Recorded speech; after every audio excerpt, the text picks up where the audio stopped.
बिस्मिल्लाहिर्रहमानिर्रहीम। अस्सलाम वालेकुम फ्रेंड्स, आप देख रहे हैं बर्ड्स केयर चैनल। मैं हूं आपका दोस्त वसीम अहमद। नहीं जी, हाज़िर हुए हैं। ये छत देख के, ये पिंजरे देख के आपको अंदाज़ा हो गया होगा कि हम किधर हैं। हम हैं जी उस्ताद प्यारे खान साहब की तरफ। और आज सर्दियाँ क्योंकि काफ़ी ज़ोरों पे हैं और काफ़ी धुंध पड़ रही है, काफ़ी ओस वगैरह पड़ रही है, तो उस सिलसिले में हम बात करेंगे उस्ताद जी से और पूछेंगे कि यार आप उस्ताद जी क्या करते हैं परिंदों की देखभाल के लिए, सर्दियों में उन्हें कैसे बचाते हैं और टाइम वेस्ट किए बगैर चलते हैं प्यारे खान साहब की तरफ। उनसे पूछते हैं कि जी वो अपने परिंदों की केयर कैसे करते हैं और अगर कोई बीमार हो जाए तो क्या करते हैं। अस्सलाम वालेकुम। वालेकुम अस्सलाम वरहमतुल्लाहि वबरकातुहू। जी सर, कैसे तबीयत अच्छे? अल्हम्दुलिल्लाह जी, अल्हम्दुलिल्लाह। सुनाओ वसीम साहब, ठीक ठाक? जी जी अल्हम्दुलिल्लाह जी, अल्लाह पाक दा करम। सर सर्दी बड़ी ज़्यादा हो गई है और ये बड़े सेहत बादशाह परिंदे न, इन्हां दी ठंड तो बचाने से तुसी की करते हो? क्योंकि बहुत से दोस्त अक्सर पूछ रहे होंगे न कि परिंदे उन्होंने कुंगड़ के बह गए, ठंड फील करते पे। बहुत सारे दोस्त ਜਿਹੜੇ ਨੇ ਨਾ, ਤੁਸੀਂ ਸ਼ਰਤੀਆ ਗੱਲ ਹੈ ਕਿ ਮੇਰੇ ਉੱਪਰ ਜਿਹੜੇ ਕਬੂਤਰ ਨੇ ਬਿਲਕੁਲ ਸਾਰੀ ਰਾਤ ਖੁੱਲੇ ਹੁੰਦੇ। अच्छा। ਤੇ ਸਵੇਰ ਉਹਨਾਂ ਨੇ ਆਪਣੀ ਮਰਜ਼ੀ ਨਾਲ ਬਾਹਰ ਨਿਕਲਣਾ, ਕੋਈ ਜਾਲੀਆਂ ਤੇ ਕੱਪੜਾ ਨਹੀਂ, ਕੋਈ ਗੱਲ ਨਹੀਂ ਬਾਹਰ। अच्छा। ਇੱਥੇ ਵੀ ਵੇਖ ਲਓ ਤੁਹਾਡੇ ਸਾਹਮਣੇ ਕੋਈ ਖਿੜਕੀਆਂ ਬੰਦ ਨਹੀਂ ਕੀਤੀਆਂ। हाँ जी हाँ जी हाँ जी। ਇਹ ਉਹ ਬੜੀ ਇਹਨਾਂ ਦੀ ਐਗਜ਼ਾਸਟ ਬੜੀ ਜ਼ਰੂਰੀ ਹੈ। ਦਰਖਤਾਂ ਵਾਲੇ ਪਰਿੰਦੇ ਜਿਹੜੇ ਨੇ ਉਹਨਾਂ ਦਾ ਤੁਸੀਂ ਹਿਸਾਬ ਕਿਤਾਬ ਲਾ ਲਓ। सही। ਮਗਰ ਜਿਹੜੀ ਗੱਲ ਹੈ ਨਾ, ਜਿਸ ਤਰ੍ਹਾਂ ਅਸੀਂ ਸਰਦੀਆਂ 'ਚ ਖਾਣਾ ਪੀਣਾ ਤਬਦੀਲ ਕਰਨੇ ਆ, ਮੱਛੀ ਖਾਣ ਲੱਗ ਪੈਂਦੇ ਆ, ਸਾਗ ਖਾਣ ਲੱਗ ਪੈਂਦੇ ਆ, ਸੂਫ ਲੈਣ ਲੱਗ ਪੈਂਦੇ ਆ, ਇਸ ਤਰ੍ਹਾਂ ਇਹਨਾਂ ਨਾਲ ਵੀ ਕਬੂਤਰਾਂ ਨਾਲ ਵੀ ਦਾਣਾ ਤਬਦੀਲ ਕਰੋ। सही।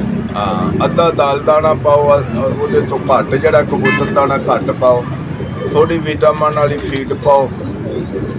ਇਹਨਾਂ ਨੂੰ ਤੁਸੀਂ ਗਰਮ ਪਾਣੀ ਬਣਾ ਲਓ, ਅਦਰਕ ਥੋਮ ਤੇ ਪਿਆਜ਼ ਦਾ, अच्छा। ਹਰੀ ਮਿਰਚ ਪਾ ਕੇ। वो किस तरह दसो कि अगर किलो पानी बनाना है या 5 किलो पानी बनाना है तो की करना चाहिए? 5 ਕਿਲੋ ਪਾਣੀ ਬਣਾਉਣਾ ਤੇ ਤੁਸੀਂ ਇੱਕ ਗੱਠੀ ਲਸਣ ਦੀ ਲੈ ਲਓ, ਇੱਕ ਗੱਠੀ ਉਹਦੀ ਨਾਰਦਾਣੇ ਉਹਦੀ ਲੈ ਲਓ, ਅਦਰਕ ਦੀ। अच्छा। ਇੱਕ ਹੀ ਪਿਆਜ਼ ਲੈਣਾ, ਕੋਈ ਐਡਾ ਮਹਿੰਗਾ ਤੇ ਕੰਮ ਮੈਂ ਤੇ ਕਰਦਾ ਹੀ ਨਹੀਂ। अच्छा। ਤੇ ਵਿੱਚ 5-4 ਹਰੀਆਂ ਮਿਰਚਾਂ ਪਾ ਲਓ।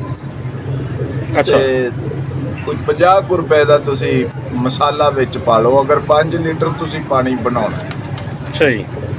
ਗਰਮ ਮਸਾਲਾ, गरम मसाला। अच्छा, हाँ। यानी दालचीनी हो गई, लौंग हो गया, ਲੌਂਗ, ਇਹ ਸਾਰੀ ਗਰਮ ਚੀਜ਼ਾਂ ਵਿੱਚ, ਵੱਡੀ ਇਲਾਚੀ ਹੋ, छोटी इलायची। अच्छा। ਅਜਵੈਣਾ ਹੋਣ। ਉਹ ਪਾਣੀ ਤੁਹਾਡਾ 5 ਲੀਟਰ ਪਾਣੀ ਜਿਹੜਾ ਹੈ, ਮੇਰੇ ਹਿਸਾਬ ਨਾਲ ਕਬੂਤਰਾਂ ਦੀ ਮਕਦਾਰ ਦੇ ਹਿਸਾਬ ਨਾਲ ਮਹੀਨਾ ਮੁੱਕਣਾ ਹੀ ਨਹੀਂ ਚਾਹੀਦਾ। सही सही ਹਾਂਜੀ। सही। ਉਹਦੇ ਵਿੱਚ ਅਸੀਂ ਫਿਰ ਦਾਣੇ 'ਚ ਮਿਲਾ ਕੇ ਮੱਛੀ ਦਾ ਤੇਲ, ਜਿਹੜਾ ਸੜਿਆ ਮੱਛੀ ਦਾ ਤੇਲ ਹੈ, यानी जरा मच्छियाँ तलते हैं, फ्राई करते हैं, ਤਲੀ ਮੱਛੀ ਦਾ ਜਲਿਆ ਤੇਲ जले ਜਿਹੜਾ, आते हैं। अच्छा। ਉਹਨਾਂ ਵਾਸਤੇ ਬੇਸ਼ੱਕ ਐਕਸਪਾਇਰ ਹੈ, ਮਗਰ ਉਹ ਦਿੰਦੇ ਮੁੱਲ ਹੀ ਨਹੀਂ। अच्छा अच्छा अच्छा अच्छा। ਉਹ ਬਹੁਤ ਕੀਮਤੀ ਹੈ, ਸਾਡੇ ਵਾਸਤੇ ਬਹੁਤ ਕੀਮਤੀ ਹੈ। ਜਿਹੜੇ ਲੋਕ ਆਉਂਦੇ ਨੇ ਮੂੰਹ ਖੋਲ ਕੇ ਉਹਨੂੰ ਦੇਣਾ, ਅਸੀਂ ਕੈਪਸੂਲ ਦੇਣਾ। हाँ जी हाँ जी। ਇਹ ਕੈਪਸੂਲ ਨਾਲੋਂ ਤੁਸੀਂ ਦਾਣੇ 'ਚ ਮਿਕਸ ਕਰੋ, 10 ਸੀਸੀ ਦਾਣੇ 'ਚ ਮਿਕਸ ਕਰੋ 2 ਕਿਲੋ 'ਚ, अच्छा। ਤੇ ਬਿਹਤਰੀਨ ਉਹਨੂੰ ਮਲ ਲਓ। ਦਾਲ ਦਾਣਾ ਤੇ ਕਬੂਤਰ ਦਾਣਾ ਉਹਨੂੰ ਮਿਕਸ ਕਰਕੇ ਪਾਓ ਤੇ ਉਹ ਦਾਣਾ ਜੁੜ ਨਹੀਂ ਜਾਂਦਾ? ਜੀ। ਦਾਣਾ ਇਕੱਠਾ ਨਹੀਂ ਜੁੜਦਾ? ਨਹੀਂ ਹੈ ਬਿਲਕੁਲ ਆਇਲੀ ਹੋ ਜਾਂਦਾ ਹੈ। ਆਇਲੀ? ਅੱਛਾ, ਜੁੜਦਾ ਨਹੀਂ, ਆਇਲੀ ਹੋ ਕਿਉਂਕਿ ਜਾਂਦਾ। ਉਹਦੇ ਵਿੱਚ ਪਾਇਆ ਤੇ ਸਾਰਾ 10 ਸੀਸੀ ਹੈ 2 ਕਿਲੋ ਦਾਣੇ 'ਚ। ਹਾਂ 10 ਸੀਸੀ ਕਿੰਨਾ ਜ਼ਿਆਦਾ ਵੀ ਹੁੰਦਾ ਨਹੀਂਗਾ। ਹਾਂ, ਤੇ ਜਜ਼ਬ ਹੁੰਦਾ ਹੈ ਉਹਦੇ 'ਚ, ਤੇ ਕਬੂਤਰ ਬੜੇ ਖੁਸ਼ ਹੋ ਕੇ ਖਾਂਦੇ ਨੇ। ਇਹ ਤੁਹਾਡੇ ਸਾਹਮਣੇ ਬੱਚੇ ਵੀ ਪਲੇ ਨੇ, ਵੇਖ ਲਓ। ਉਹ ਤਾਂ ਮਾਸ਼ਾ ਨਜ਼ਰ ਹੀ ਆਣੇ ਨੇ। ਵਜ਼ਨ ਕਰਕੇ ਵੀ ਵੇਖ ਲਓ। ਸਹੀ ਸਹੀ। ਮੈਂ ਤੁਹਾਨੂੰ ਤੇ ਫਿਰ ਮੈਂ ਇਹਦੇ ਵਿੱਚ ਦਾਣੇ 'ਚ ਅਕਸਰ ਪਾਉਣਾ ਵਾ ਜਨਾਬ ਹਲਦੀ, ਅੰਬਾ ਹਲਦੀ, ਕਾਲੀ ਮਿਰਚ ਦਾ ਪਾਊਡਰ, ਅੰਬਾ ਹਲਦੀ ਦਾ ਪਾਊਡਰ, ਤੇ ਉਹਦੇ ਵਿੱਚ ਮੈਂ ਸ਼ਹਿਦ ਮਾਲਣਾ ਵਾ। ਅੱਛਾ। ਸ਼ਹਿਦ ਪਾ ਕੇ ਉਹ ਵੀ ਇੰਨਾ ਕੋਈ ਪੂਰਾ ਦਾਣੇ ਨੂੰ ਮਿਕਸ ਕਰਕੇ ਪਾਉਣਾ। ਸ਼ਹਿਦ ਵੀ ਮੈਂ ਵਹਾ ਸਕਣਾ। ਸਹੀ। ਉਸਤਾਦ ਜੀ ਇੱਕ ਗੱਲ ਦੱਸੋ ਕਿ ਜਿਹੜੇ ਜੰਗਲੀ ਕਬੂਤਰ ਹੈਗੇ ਨੇ, ਜਿਹੜੇ ਬਾਲ ਕਬੂਤਰ ਦੇ ਕਬੂਤਰ ਹੀ ਹੈ ਨਾ, ਹਾਂਜੀ। ਇਹ ਵੀ ਕਬੂਤਰ, ਉਹ ਵੀ ਕਬੂਤਰ ਹੀ ਹਨ। ਹਾਂਜੀ ਉਹ ਸਰਦੀ ਗਰਮੀ ਧੁੱਪ ਠੰਡ 'ਚ ਬਾਹਰ ਹੀ ਹੁੰਦੇ ਨੇ। ਹਾਂਜੀ। ਉਹਨਾਂ ਨੂੰ ਕਦੀ ਕਿਸੇ ਨੇ ਗਰਮ ਦਾਣਾ ਨਹੀਂ ਪਾਇਆ, ਕਦੀ ਗਰਮ ਪਾਣੀ ਨਹੀਂ ਪਾਇਆ, ਕੋਈ ਦਾਣਾ ਚੇਂਜ ਨਹੀਂ ਹੋਇਆ। ਉਹਨਾਂ ਦਾ ਦਾਣਾ ਜਿਹੜਾ ਅਸੀਂ ਲੋਕ ਬਾਹਰ ਜਾ ਕੇ ਪਾ ਦਿੰਦੇ ਆ, ਉਹੀ ਖਾਂਦੇ ਨੇ, ਤੇ ਉਹ ਸਰਵਾਈਵ ਕਿਸ ਤਰ੍ਹਾਂ ਕਰ ਲੈਂਦੇ ਨੇ? ਸਰਵਾਈਵਲ ਗੱਲ ਤੁਹਾਡੀ ਬੜੀ ਕੀਮਤੀ ਹੈ। ਮਗਰ ਸਿਰਫ ਮਾਈਂਡ ਦੀ ਗੱਲ ਹੈ, ਸੋਚ ਦੀ ਗੱਲ ਹੈ। ਉਹ ਜਾਨਵਰ ਦੇਖੋ ਤੁਹਾਡੇ ਸਾਹਮਣੇ, ਤੁਸੀਂ ਜੰਗਲੀ ਕਬੂਤਰਾਂ ਦਾ ਨਾਂ ਲਿਆ, ਮੈਂ ਰਸ਼ੀਆ ਤੋਂ ਇਹ ਜ਼ਿਆਦਾ ਸਰਦੀ ਪੈਂਦੀ ਹੈ, ਉਹ ਮਫੂਜ਼ ਠਿਕਾਣਾ ਉਹਨਾਂ ਦਾ ਏਸ਼ੀਆ ਹੈ।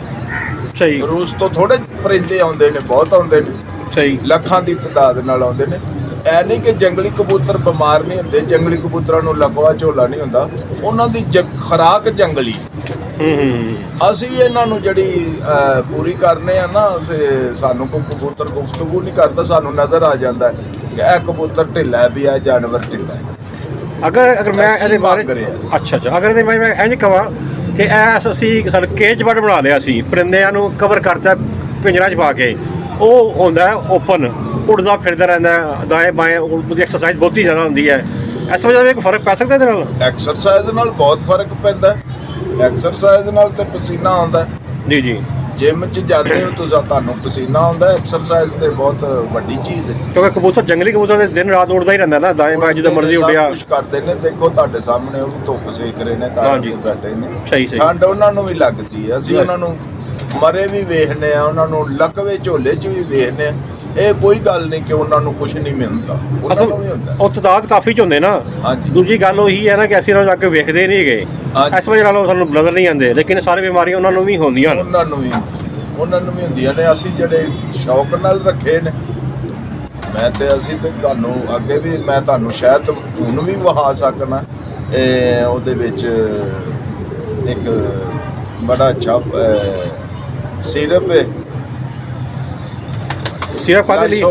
ਲਾਈਜ਼ੋਵੇਟ। ਅੱਛਾ, ਉਹਦੇ 'ਚ ਬੜੇ ਵਿਟਾਮਿਨ ਨੇ। ਅੱਛਾ, ਦਿਖਾਓ ਕਿ ਹੈਗਾ, ਦਿਖਾਓ ਜ਼ਰਾ ਉਹ ਵੀ। ਲਓ ਜੀ, ਇਹ ਦੇਖੋ, ਇਹ ਲਾਈਜ਼ੋਵੇਟ ਸਿਰਪ ਹੈ। ਇਹਦੇ ਕੀ ਫਾਇਦੇ ਜੀ? ਇਹ ਵਿਟਾਮਿਨ ਬਹੁਤ ਨੇ ਇਹਦੇ 'ਚ, ਵਿਟਾਮਿਨ ਬਹੁਤ ਨੇ। ਅੱਛਾ, ਜਿਸ ਤਰ੍ਹਾਂ ਆਂਦੇ ਨਾ ਕਿ ਗੋਲੀ ਹੈ ਜਿਹੜੀ ਆਊਟ ਕੰਟਰੀ 'ਚੋਂ ਐਡੀ ਮਹਿੰਗੀ ਆ ਰਹੀ, ਸੈਂਟਰਮ ਸਿਲਵਰ, ਐਸੇ ਤਰ੍ਹਾਂ ਇਹਦੇ 'ਚ ਵੀ ਵਿਟਾਮਿਨ। ਸਹੀ। ਬਹੁਤ ਤਾਕਤ ਦਿੰਦਾ ਹੈ, ਇੱਥੋਂ ਤੱਕ ਕਰਕੇ ਲਕਵੇ ਝੋਲੇ ਵਾਲੇ ਕਬੂਤਰ ਵੀ ਠੀਕ ਹੁੰਦੇ। ਇਹ ਤੁਸੀਂ ਕਿਸ ਤਰ੍ਹਾਂ ਪਾਉਂਦੇ ਉਹਨਾਂ ਨੂੰ? ਇਹਨਾਂ ਨੂੰ ਵੀ ਅਸੀਂ 2.5 ml ਦਾ ਇੱਕ ਢੱਕਣ ਹੁੰਦਾ, 2 ਲੀਟਰ 'ਚ ਪਾ ਦਿੱਤਾ। ਤੇ ਹਫਤੇ 'ਚ ਅਗਰ ਕੋਈ ਬਿਮਾਰ ਹੋਵੇ ਪਰਿੰਦਾ ਦਿੰਦੇ ਹੋ ਜਾਂ ਰੂਟੀਨ ਹੀ ਦਿੰਦੇ ਹੋ? ਰੂਟੀਨ 'ਚ ਦੇਣੇ ਨੇ। ਬਿਮਾਰ ਤੇ ਇਹਨੇ ਉਦੋਂ ਹੀ ਹੋਣਾ ਹੈ ਜਦੋਂ ਇਹਦੀ ਤਾਕਤ ਘਟਣੀ ਹੈ। ਸਹੀ। ਇਹ ਸਰਦੀ ਦਾ ਵੀ ਅਸਰ ਤੁਸੀਂ ਖਾਣਾ ਖਾ ਕੇ ਵੇਖ ਲਓ, ਸਰਦੀ ਤੁਹਾਨੂੰ ਘੱਟ ਲੱਗੇਗੀ। ਅੱਛਾ। ਤੇ ਤੁਸੀਂ ਹਫਤੇ 'ਚ ਇੱਕ ਵਾਰੀ ਪਾਉਂਦੇ ਹੋ ਜਾਂ ਕਿਤੇ? ਹਫਤੇ 'ਚ ਇੱਕ, ਯਾਨੀ 8 ਦਿਨਾਂ ਬਾਅਦ ਇੱਕ ਵਾਰ ਢੱਕਣ ਪਾਤਾ। ਉਹਦੇ ਵਿੱਚ ਕਦੀ ਗਰਮ ਪਾਣੀ ਪਾ ਦਿੱਤਾ, ਕਦੀ ਉਹ ਆਇਲੀ ਤੇਲ ਪਾਤਾ, ਇਸ ਤਰ੍ਹਾਂ ਤਬਦੀਲੀ ਕਰਦੇ ਰਹੇ। ਸਹੀ। ਹਾਂਜੀ ਉਸਤਾਦ ਜੀ, ਇਹ ਕੀ ਹੈ? ਮੱਛੀ ਆਇਲ? ਜੀ ਹਾਂਜੀ, ਇਹ ਮੱਛੀ, ਤਲੀ ਮੱਛੀ ਦਾ ਆਇਲ ਹੈ। ਇਹ ਜਿਹੜੇ ਬਾਹਰ ਹੋਟਲਾਂ ਵਾਲੇ ਮੱਛੀ, ਸਦੀਕ ਮੱਛੀ, ਫਲਾਣਾ ਮੱਛੀ, ਫਲਾਣਾ ਮੱਛੀ ਵੇਚਦੇ ਨੇ, ਉਹ ਜਿਹੜਾ ਆਇਲ ਪੱਕ ਕੇ ਉਹਨਾਂ ਕੋਲੋਂ ਅਸੀਂ ਮੁੱਲ ਹੀ ਲੈਂਦੇ। ਅੱਛਾ, ਮੁੱਲ ਹੀ ਲੈਂਦੇ। ਅੱਛਾ। ਇਹਦਾ ਵੀ ਇੱਕ ਢੱਕਣ 10 cc? ਹਾਂਜੀ, ਇਹ 10 cc ਪਾਉਣਾ ਹੈ। 10 cc 2 ਕਿਲੋ ਦਾਣੇ 'ਚ? ਠੀਕ ਹੈ। ਦਾਣੇ 'ਚ ਪਾ ਕੇ ਦਾਣਾ ਮਲ ਕੇ, ਦਾਣੇ ਨੂੰ ਅੱਛੀ ਤਰ੍ਹਾਂ ਮਲਣਾ ਔਰ ਮਲ ਕੇ ਕਬੂਤਰਾਂ ਦੇ ਦਿਓ। ਇਹਦੇ ਇਲਾਵਾ ਹੋਰ ਕੋਈ ਖਾਸ ਚੀਜ਼ ਜੋ ਸਰਦੀਆਂ ਤੋਂ ਬਚਾਉਂਦੀ ਹੋਵੇ? ਹੋਰ ਖਾਸ ਚੀਜ਼ ਤੁਹਾਨੂੰ ਦੱਸੀ ਸੀ ਮੈਂ, ਉਹ ਪਾਣੀ ਬਣਾਇਆ ਹੈ। ਅੱਛਾ, ਪਾਣੀ ਬਣਾਇਆ ਹੈ? ਅਦਰਕ, ਥੋਮ ਤੇ ਪਿਆਜ਼ ਤੇ ਗਰਮ ਮਸਾਲਿਆਂ। ਅੱਛਾ, ਇਹ ਕਿਸ ਤਰ੍ਹਾਂ ਪਾਉਂਦੇ ਹੋ? ਇਹ ਵੀ ਅਸੀਂ 2 ਕਿਲੋ 'ਚ 10 cc। ਅੱਛਾ, 2 ਕਿਲੋ 10 cc। ਹਾਂਜੀ। ਯਾਨੀ ਕੋਈ ਚੀਜ਼ ਦੇਣੀ ਹੈ ਵਾਰੀ ਦਿੰਦੇ ਹੋ, ਯਾਨੀ ਇੱਕ ਵਾਰੀ ਪਾਣੀ ਦੇ ਦਿੱਤਾ? ਹਫ਼ਤੇ 'ਚ ਇੱਕ ਵਾਰੀ ਇਹ ਪਾ ਦਿਓ, ਹਫ਼ਤੇ ਉਹ ਪਾ ਦਿਓ, ਕਿਉਂਕਿ ਸਰਦੀ ਹੁਣ ਕੰਟੀਨਿਊਸ ਚੱਲ ਰਹੀ ਹੈ। ਹਾਂਜੀ। ਹੋਰ ਇਹਨਾਂ ਨੂੰ ਇਹ ਹੀਟਰ, ਇਹ ਨਾ ਕਹਿਣਾ ਕਿ ਮੈਂ ਆਪਣੇ ਵਾਸਤੇ ਰੱਖਿਆ। ਲਓ ਜੀ, ਇਹ ਚੈੱਕ ਕਰੋ, ਰੱਖੇ ਨੇ, ਯਾਨੀ 4 ਘੰਟੇ ਪੂਰੀ ਖਿਦਮਤ ਕਬੂਤਰਾਂ ਦੀ ਮਾਸ਼ਾਅੱਲਾ ਹੋ ਰਹੀ ਹੈ। ਹਾਂਜੀ, ਇਮਾਨਦਾਰੀ ਨਾਲ ਅਸੀਂ ਇਹਨਾਂ ਨਾਲ ਚੱਲਦੇ ਹਾਂ ਤੇ ਫਿਰ ਅੱਲਾਹ ਤਾਲਾ ਤੇ ਭਾਗ ਲਾ ਦਿੰਦਾ। ਬੇਸ਼ੱਕ ਜੀ, ਬੇਸ਼ੱਕ। ਹਰ ਚੀਜ਼